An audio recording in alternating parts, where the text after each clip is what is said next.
Welcome to the Nerd Party.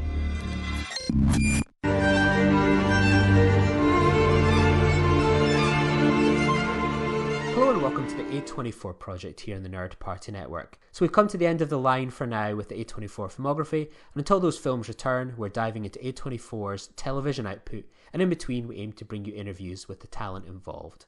This week we turn our attention to one of A24's most famous and potentially divisive outputs, Euphoria Season One. So Dallas, it feels like it's been a long time coming to get to Euphoria. It certainly has.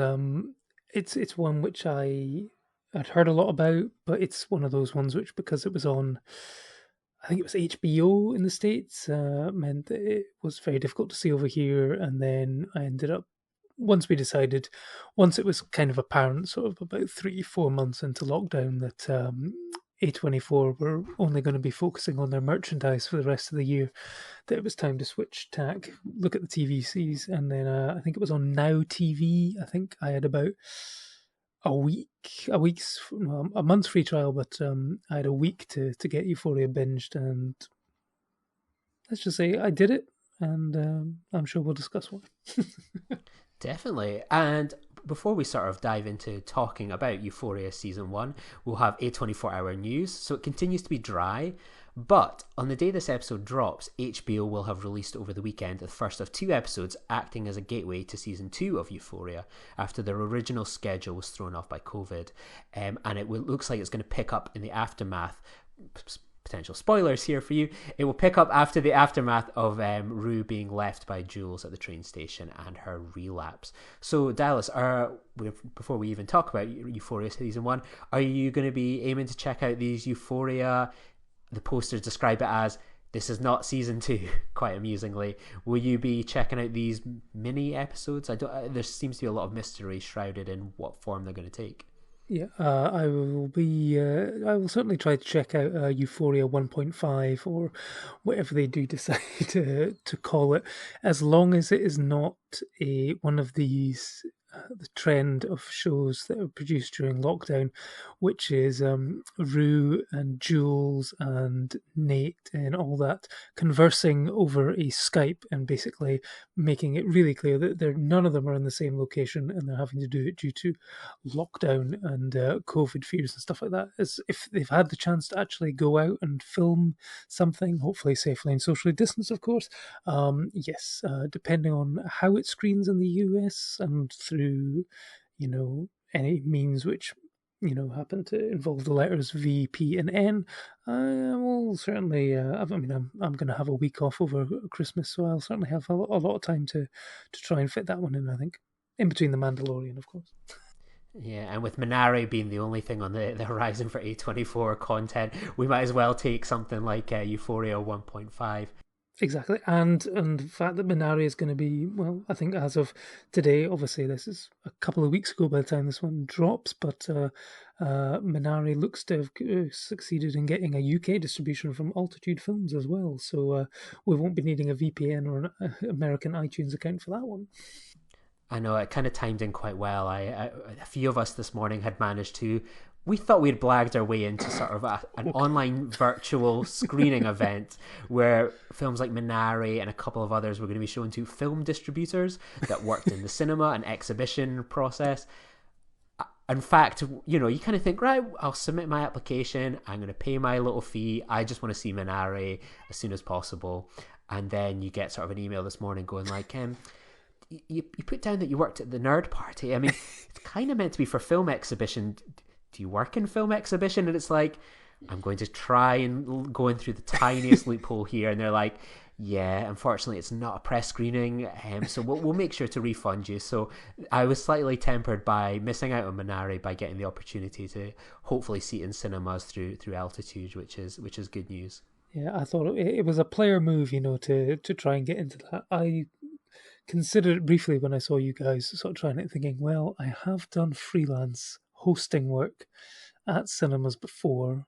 That is technically involved in exhibition, promoting and exhibiting, new films by new filmmakers. So I could maybe go, but then I thought it's probably not worth it, especially now that I've seen the slightly passive aggressive emails that were sent today. I never took it as passive aggressive. No, I took it as quite cheerful myself. But yeah, no Minari for it for sounded us like there for was now. probably But quite a few people going down that route, I think. yeah, so we'll kind of dive now into Euphoria Season 1. So, created by Sam Levinson, Euphoria looks at the lives of a group of high school students as they grapple with the issues of drugs, sex, and violence. Based on an Israeli TV show of the same name, the series which followed a group of 17-year-olds who spend their time carelessly having sex and taking drugs with seemingly no parental authority. In the kind of Israeli version, adults appeared in the series only rarely and were always filmed at an angle that did not show their faces. So the American adaptation was produced and written and directed in large part by Sam Levinson, based on his series of own experiences as a teenager, which included struggles with anxiety, depression, and drug addiction. And he said at the time, there is a consistent anxiety that I think exists in this generation, and I think informed the whole decision-making process. So Dallas, when did you watch Euphoria for the first time, and what was your expectation going in? What was your initial reaction? Because I've lost all track of time, really, because I remembered on an episode maybe a year ago, maybe more than that, we had an extract from Fox News where they had like the moral shock about this kind of TV program. You know, there's 30 penis shots in the first episode. It's a disgrace. It's a shambles. You know, that convinced me to check this film out, this TV series out. I was like, I'm keen to check this out. You know, if they're outraged, it's going to be up my street. What was your expectation going in, and what was your reaction after the 8 episodes? I mean, I'd seen that clip and how extreme and it was for US audiences. I mean, they're always very, taboo on this sort of stuff. Anything that's got sex or basically bad language is immediately condemned, but you can have as much gun violence as you want in it. That's okay. I think I got slightly confused to begin with because I think I got the title mixed up. I thought that they were remaking initially a Channel 4 series called Utopia, but it turned out they weren't, even though the US have gone on to remake Utopia, which has then since been cancelled and will not get a second series. So I was slightly confused, but I think it sounded to me very much like this was going to be the American Skins for anyone who is grown up in the UK and is familiar with I think it was like an E4 show, which had a very similar plot of teenagers sort of rebelling against their parents and taking part in excessive amounts of sex, drugs, and partying and stuff like that. I mean, it went on to spawn stars like Nicholas Hoult and Kaya Scodelario, but this one was something that I'd heard great things about, but because of it being over in the States, it was one which I'd never really got around to doing until lockdown opened up the opportunity and it appeared on Now TV, so downloaded it, and I think I managed to watch it in probably 2 or 3 days. I think it was similar to Rami, which we discussed on the last full episode of this. It's one which kind of basically just hooks you in, and you get to the end of one episode and you think, okay, I want another episode, and then you sort of end up binging it in 2 or 3 days. And I was actually very impressed. It was the filmmaking talent involved. I thought the writing was good, but I think it was the performances are what really sort of sold it to me. I thought Zendaya was fantastic, and the whole cast really, I think. What about yourself?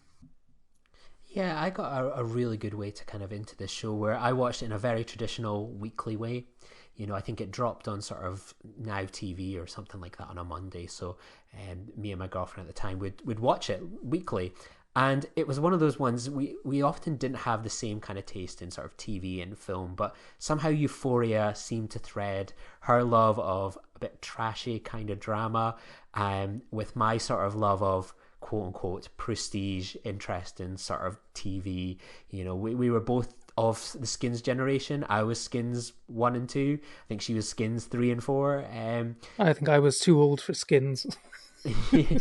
Like, I was the same as you. That was my initial reaction, was like, this is like an art house hyper-drived version of something like Skins. And I just loved it because it was kind of very unexpected how dark it would go.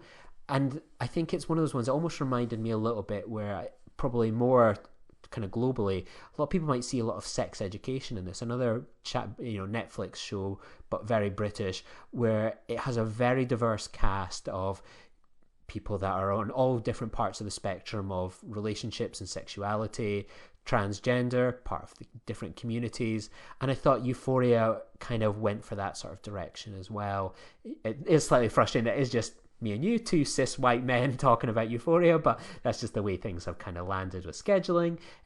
But yeah, I just thought it was a great weekly TV, and I got really hooked into sort of the plot lines that go through the first season. And I just rewatched the first season sort of in over the same as you, sort of 2-3 days, and it was still just as gripping the second time around. And some of the episodes that I loved even more on a repeat viewing. I thought this was excellent, and it kind of deserved its reputation of being very divisive, but I thought it was gripping nonetheless. I would always choose to watch something that I think split opinion rather than sort of having just sort of tepid reviews. There's nothing worse than sort of coming out of a film that you have to review and it's like 3 stars. It was okay. There was nothing great about it, but there was nothing inherently bad about it either. It's just so middle of the road, and they're the worst type of shows. I think you want something which sparks a reaction, and I think it would have been interesting to see this back in the old days when people were in the office and you had those water cooler chats about what did you make of last night's Euphoria and stuff like that.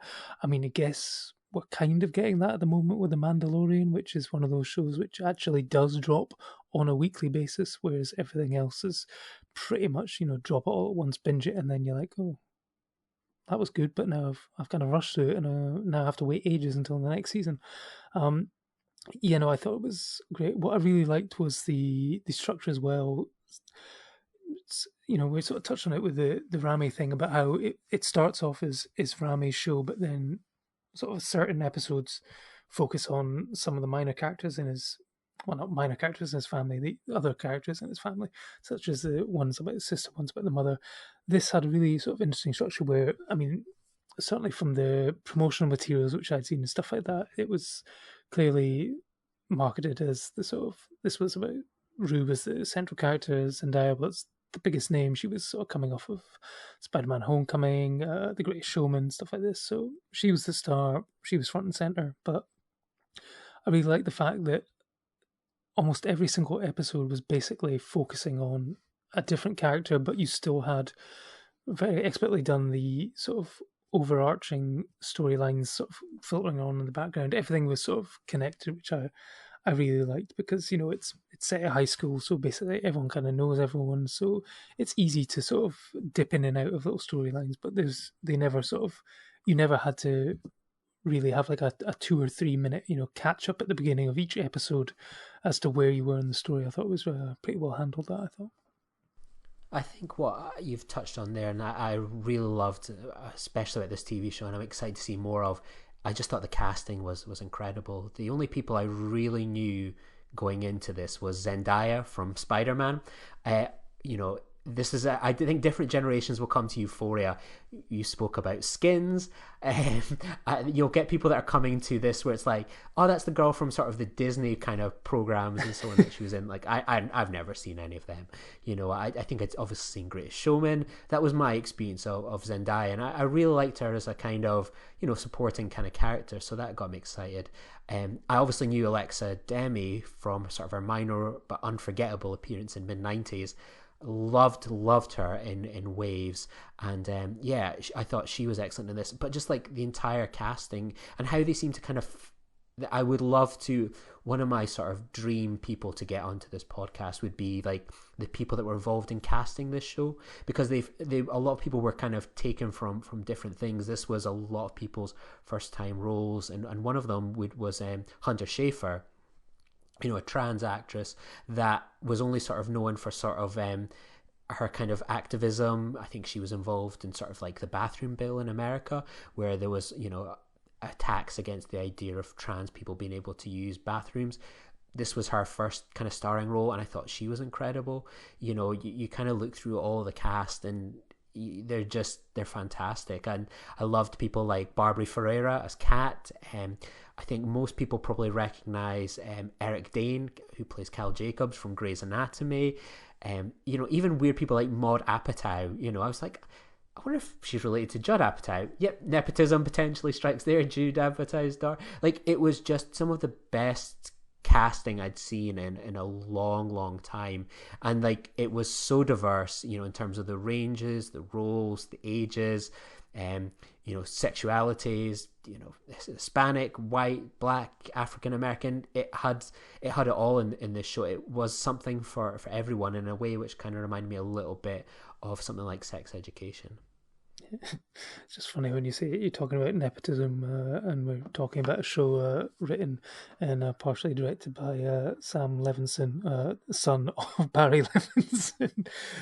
But I was thinking there when you said, the Disney Channel kids coming to this for Zendaya. I can imagine it probably would have been a similar reaction to Vanessa Hudgens fans from High School Musical, renting Spring Breakers, thinking it would be a jolly sort of party movie, and then getting Spring Breakers.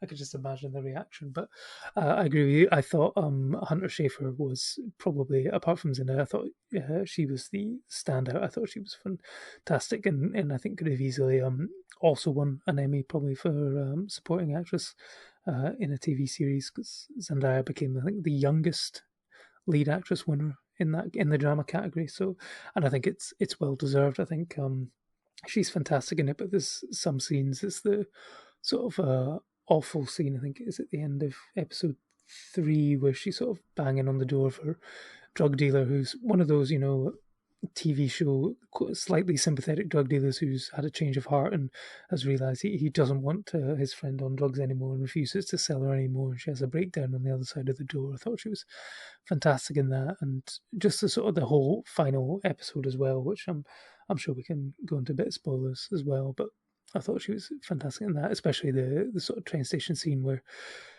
I've seen some people sort of say that, Jules leaves her, but I think it's actually the other way around, because it's Rue's decision to not get on the train, and just when you think you might get a happy ending, of course it turns out that it's not that kind of show, but we should have seen that coming perhaps. Yeah. So what were some of your favorite moments from the season? I've got a huge list here, so I'm going to give you a couple of mine. I'm going to bat it back to you, and then I'm going to touch on one moment in particular where I just thought one of the characters I enjoyed the most was sort of Kat. I really sort of enjoyed sort of her development as a character, gone from sort of this kind of slightly geeky, slightly overweight, well, I would say more sort of someone that struggles with her self-image than as opposed to sort of her weight, and sort of her evolution into sort of a cam girl, and sort of how she seems to try and embrace her sort of sexuality and how it all goes wrong, and trying to appease the wrong people. I thought that was a really interesting one. I mean, I loved the development of the relationship over 8 episodes with Rue and Jules. How that kind of dynamic works, I thought was quite incredible. And one of my kind of favorite moments, sort of on the rewatch as well, was Nate's breakdown. I've got copies through iTunes USA. It was like $10 or something. I was like, it's going to be leaving Now TV. I'm eventually going to have to rewatch this show. I'm just going to pay the $10, so I've got it kind of on file. And it's mentioned sort of in that scene where sort of Nate has his kind of confrontation with his dad Cal, where they decided they were going to go all method. They were going to properly fight it out on that scene. So when they're sort of pinning each other down, fighting over the bed, like that is them properly going at it.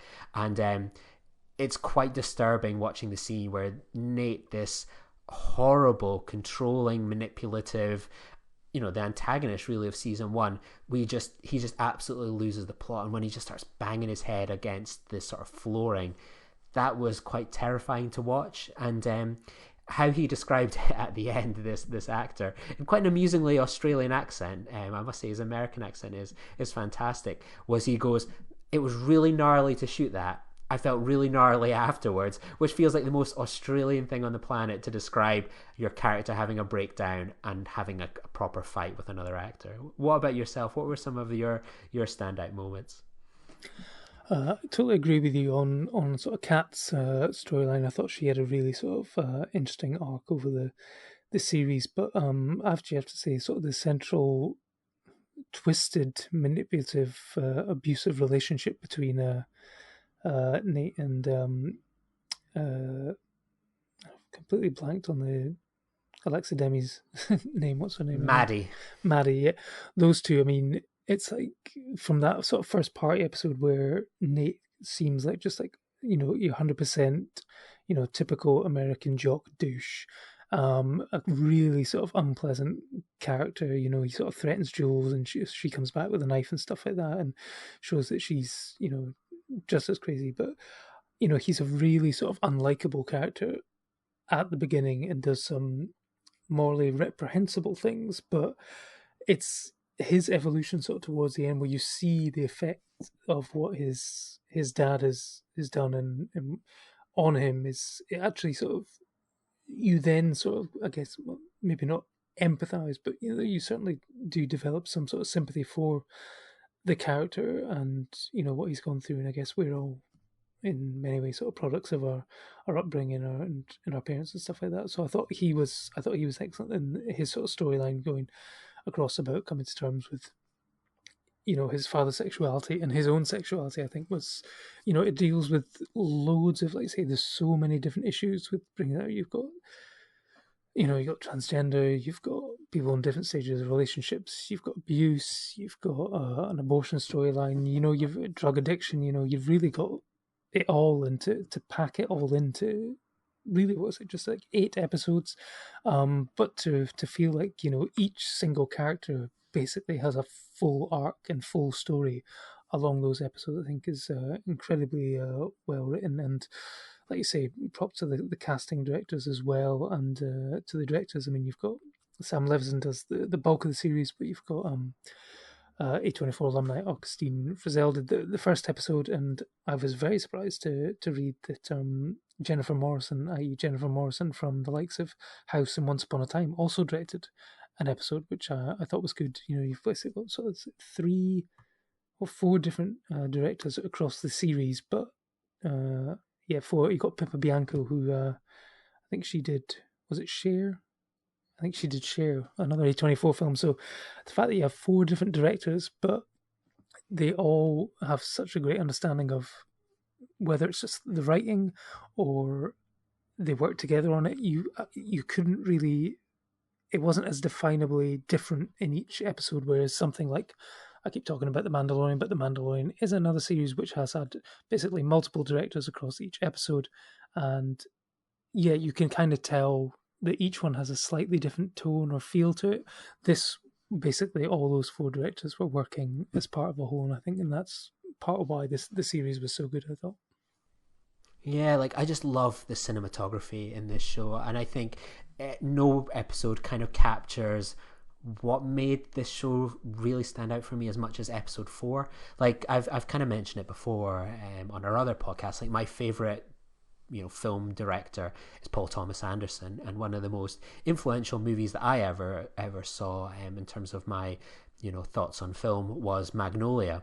And the carnival episode, I just felt, I was watching, I was like, this is the closest we'll ever see to like a Paul Thomas Anderson hour of television. I just thought like the cinematography, the use of the camera with the whips and the turns, even sort of the music that underscores all of this kind of different plots and threads and characters that are all converging on a single moment. It just felt like I was watching a Paul Thomas Anderson movie on the small screen. I was absolutely blown away. I just thought it just felt so ambitious for this type of show that you think your things like your Game of Thrones, your Mandalorians, etc. You kind of expect there to be sort of that visual flair, exciting cinematography, something really special in terms of how the camera is used, and really creative techniques. With like teen dramas, you're kind of used to those over the shots, very pedestrian cinematography, very kind of bland lighting. Saved by the Bell, perhaps. That's the first thing that comes to mind when you talk about it. Yeah, with something like this, it just felt like completely elevated teen drama. That's what we're going to go for here. We're not. It's not just elevated horror. It's elevated teen drama. And I just watched that and I just thought this is absolutely incredible. It was just like watching Magnolia. Did you sort of get that impression from episode 4, the carnival episode? I mean, it certainly did a fantastic job of sort of like juggling all the different storylines, and sort of you'd be following some characters and then the camera might just move and follow someone else who was just walking by and stuff like that. So I thought that was great. And I think I know what you say about the sort of cinematography. I think because it was an A24 sort of HBO thing, they've HBO is basically home box office where, they've done shows such as, well, I wouldn't say Sex and the City is probably comparable, but certainly Game of Thrones is something which was basically bridging the gap between television and cinema. And I think, yeah, like you say, the cinematography is on another level compared to other teen dramas where it's very sort of static. And yeah, I mean, there's nothing is off limits, I think, and that's basically due to the fact that nothing is off limits to any of these characters either, in terms of relationships or illegal or legal substances. I think it's also the flair of this show. Again, it is elevated in a range of ways. I mean, you have this incredible cinematography and design. You have animated sequences. I mean, did you expect when you started the A24 project that we would eventually come to a moment where we're watching someone's fan fiction of Harry Styles and Louis Tomlinson, I think his name is, having gay sex at Wembley Arena, brought to life through animation? There's dance sequences, there's an Inception style moving rooms. It's just everything, like, it feels incredible how much they kind of can do on. I know it's probably got a very decent budget, but a TV budget nevertheless for what is ultimately a teen drama show, and some of the things, what we see in relationships, abusive relationships, falling for the right people, wrong people. Some of this stuff is things that we've all kind of seen before, but they definitely add their own twist to it and elevate it through these variety of different visual and editing techniques. Exactly. I mean, there's an old sort of screenwriting sort of book, I think, that basically says there's actually only sort of 7 real unique plots in the history of storytelling. And yeah, a group of kids, partying, doing drugs, having sex, and falling in and out of love. It's not new, and it's all about how you repackage that and sell it to a new audience. And they've managed to do that, and that's through the quality of the story writing.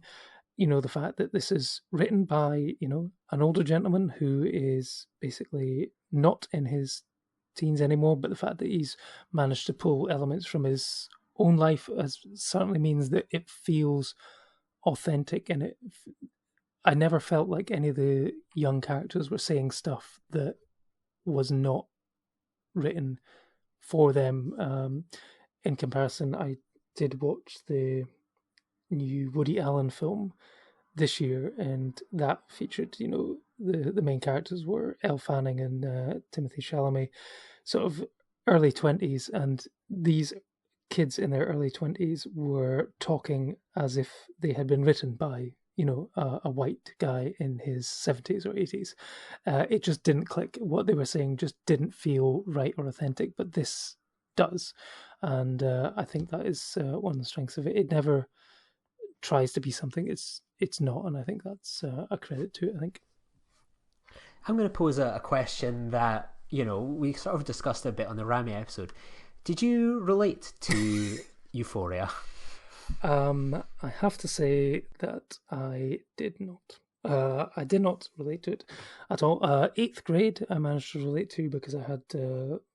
Everyone has certain experiences that going to new school, trying to fit in, stuff like that. But I have to say that my wild partying days did not take place until university and stuff like that. And I've never been one to partake in illegal substances and stuff. So I have to say I didn't see myself in any of the characters in this. Maybe the character of Ethan, who sort of gets rejected by the girls and stuff like that. Perhaps, yeah, perhaps him. But the rest of it, I have to say, I didn't relate to it, but it certainly didn't alienate me from enjoying the show. What about yourself? Yeah, yeah. Ethan was as you know. Here we are, as we mentioned, two white cis males. There's not much that we can kind of go. That relates to me and my experience or things that I'm kind of going through. There was like little beats here and there and so on. Perhaps the odd sorrowful moment, but nothing kind of ultimately relatable, which maybe is for the best. But that's the good thing though, is like ultimately we are well represented in terms of material that is out there, even within sort of the 24 filmography and TV series. There's a lot of people I think will watch something like Euphoria and see themselves in it, and that's fantastic, and hopefully that representation continues. I wanted to pose this question as well, because when I was watching it through the first time, it made me think on something I'd said on, I think it was the Midsummer episode, where I proposed that sort of Midsummer was potentially the most influential A24 film on sort of like online culture, where you think about sort of the imagery, the design, places like Etsy, Redbubble, Midsummer seems to really have connected with a very certain type of kind of fandom. Do you think Euphoria is probably one of A24's most influential releases in terms of how people sort of discuss it, designs, illustrations? You search the Euphoria hashtag, it has thousands upon thousands of pictures of people that are women, that have a certain sexuality, what have you, doing their kind of makeup, their design, their clothing, like a lot of the kind of characters in Euphoria. Do you think Euphoria has achieved that? I think it has the potential to. I think as we just discussed, I don't see myself represented in it, but like you say, that's no bad thing. There are plenty of other films and TV shows for me to do that. But I think, like you say, with this, because the cast is so diverse, whether you've got African American, you've got Latino, you've got gay, straight, bi, you've got transgender, and so there is basically, certainly for teenagers and young people sort of growing up, if they are allowed to watch it, and if they do watch it, I am pretty sure that most people these days will probably be able to find someone that they can relate to and see their representation on the big screen. And yeah, if Euphoria causes similar levels of fan fiction as Cat did for One Direction, then I think we're in for a good time. And I think in terms of potential for season 2 and the many bridging episodes, I think there's certainly, from the strength of the characters and writing, there's a lot more interesting stories to tell. Yeah, absolutely. So we touched on it a little bit in A24 Hour News. It's probably the first time we've ever spoiled something before we dived into a topic. But the season ends with sort of Rue and Jules. They're going to head on a train on some adventure, but Rue decides that she's kind of got second thoughts and wants to stay with her sort of mum and sister. She doesn't want to worry them. But Jules gets on the train. Rue is not coming. And then Rue stays behind, and Rue goes home and relapses. What's your kind of potential expectation for season 2? Because there's a lot of things hanging in the air. We have blackmail cases. Amazingly, still in 2020, we have rogue CD-ROMs still on the go as well. What's your expectation for season 2? And will you be watching along weekly, or will you wait till the end of its run, binge watch it before we do a podcast on season 2? That's an interesting question, because now that I've seen series 1, I'm more invested in the show, so therefore I'd probably be more keen to because like with something like with Game of Thrones or something which I wasn't watching, you would still see the discourse on a Monday morning or something after it dropped, and everyone would be talking about it because I wasn't really following it or watching it, they could be talking about stuff and I wouldn't really know who they were talking about or plot lines they were talking about. So therefore, a lot of it would kind of go over my head, and I wasn't really getting spoiled. But now that I've seen season one, there's potential that yes, I could get spoilers. So therefore, I probably will try, if it is possible to watch it as close to release date. I probably will do that. I think as to where it's going to go, I mean, they're in a slightly tricky slot in that season one essentially begins with Rue returning to the family home after sort of being in drug rehab, and the fact that she's now relapsed at the end of season one. I hope they don't go with a she's either in rehab or she's just back out. I think they maybe need to do a slightly longer jump forward in time or something, or unless maybe the 1.5 will just be her purely experience within the drug rehab facility, whether it's like maybe she's like locked in there and she's then sort of on some sort of mad, crazy, drugged out spiral of imagination, and like allows you to do some more things like with the animation, the musical numbers and stuff like that, which she experiences when she's on these drugs. But I think there's a lot of interesting stories to tell. I think I don't know where it is going to go, but I'm excited to see where it goes. I'm glad that I'm not able to sort of hypothesize and basically guess where this show is going to go, and then ultimately be disappointed when what I think is going to happen is either proved to be right or wrong. I think it's safe to say it's going to be wild, whatever happens. Oh yes, it'll get the conservatives will be up in arms no matter what happens.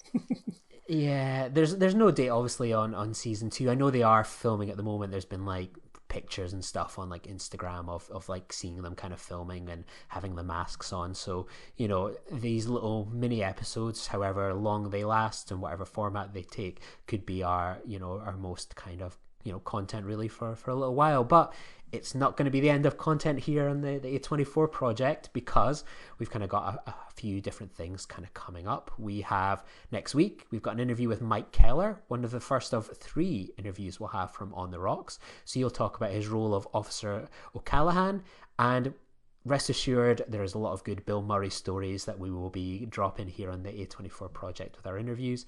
And then after that, we've got our first A24 TV interview when Madison Hine will be talking about her role on Rami, on one of my favorite episodes where Steve goes to hook up with a girl and Rami gets left alone with a very needy young woman. So that's going to be fun. And then we're going to take a little Christmas break, but before we come back to discuss Rami Season 2 with Oasis, we are going to drop a little Christmas special.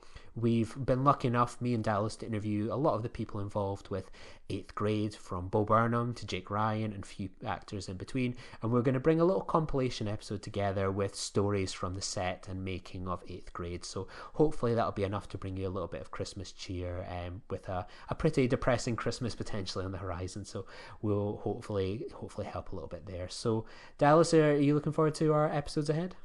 Absolutely, very excited to listen to anything Bill Murray related, and I can just imagine the stories that the guy had of trying to film Bill Murray. I imagine that if there was a script, Bill Murray didn't stick to it, so I'm excited to see what that happens. And I think our 8th Grade episode will be perfect for anyone who wants to dive into the world of Bo Burnham, following them catching promising young woman at he says in inverted commas cinemas in the US on Christmas Day.